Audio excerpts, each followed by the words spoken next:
ಜಗತ್ತು ಮೆಚ್ಚಲದ್ದು ಬದುಕು ಬೇಡ ಮಾಡಿಯ ಫ್ರೆಂಡ್. ನಿನ್ನ ಹೆತ್ತವರು ಮೆಚ್ಚಲದ್ದು ಬದುಕು ತೋರಿಸು.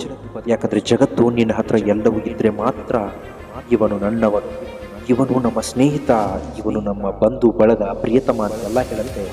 ಆದರೆ ಹೆತ್ತವರು ಹಾಗಲ್ಲ. ನಿನ್ನ ಹತ್ರ ಏನು ಇದ್ರು ಇದ್ದೇ ಇದ್ರು ಇವ ನನ್ನವ, ಇವನು ನನ್ನ ಮಗ ಎಂದು ಹೆಮ್ಮೆಯಿಂದ ಹೇಳ್ತಾರೆ. ಕೆಲವೊಮ್ಮೆ ನಾವು ಮಾಡುವ ಅತಿ ಚಿಕ್ಕವು ಇನ್ನೊಬ್ಬರಲ್ಲಿ ಅತಿ ದೊಡ್ಡ ಸ್ಥಾನ ಪಡೆಯಬಹುದು, ಅವರ ಬದುಕಿಗೆ ವರದಾನವಾಗಬಹುದು. ಹೀಗಾಗಿ ಸಹಾಯ ಮಾಡೋದಕ್ಕೆ ಯಾವತ್ತೂ ಹಿಂದೇಟು ಹಾಕಬೇಡ ಫ್ರೆಂಡ್. ಹೊಗಳಿಕೆಗಳು ತಲೆಗೆ ಹತ್ತದಂತೆ, ಟೀಕೆಗಳು ಹೃದಯವನ್ನು ಘಾಸಿಗೊಳಿಸದಂತೆ ನೋಡ್ಕೊಳ್ಳೋದೇ ನಿಜವಾದ ಬುದ್ಧಿಗೆ. ಕಷ್ಟದಲ್ಲಿ ನಿಮಗೆ ನೆರವಾದವರು, ಕಷ್ಟದಲ್ಲಿ ನಿಮ್ಮ ಕೈ ಬಿಟ್ಟವರು, ನಿಮ್ಮನ್ನ ಕಷ್ಟಕ್ಕೆ ದುಡಿದವರು, ಈ ಮೂರು ಜನರನ್ನ ನಿಮ್ಮ ಜೀವನದಲ್ಲಿ ಯಾವತ್ತೂ ಮರಿಬೇಡಿ. ನೀವು ಯಾವುದರ ಬಗ್ಗೆ ಯೋಚಿಸ್ತೀರೋ ಎನ್ನುವುದರ ಮೇಲೆ ಎಚ್ಚರ ಇರಲಿ. ಯಾಕಂದರೆ ನಮ್ಮ ಯೋಚನೆಗಳೇ ನಮ್ಮ ಬದುಕನ್ನು ರೂಪಿಸೋದು. ಯೋಚಿಸಿದ ರೀತಿಯಲ್ಲೇ ನಮ್ಮ ಬದುಕು ನಿಜವಾದ ದಾರಿಯಲ್ಲಿ ನಡೆಯೋದು.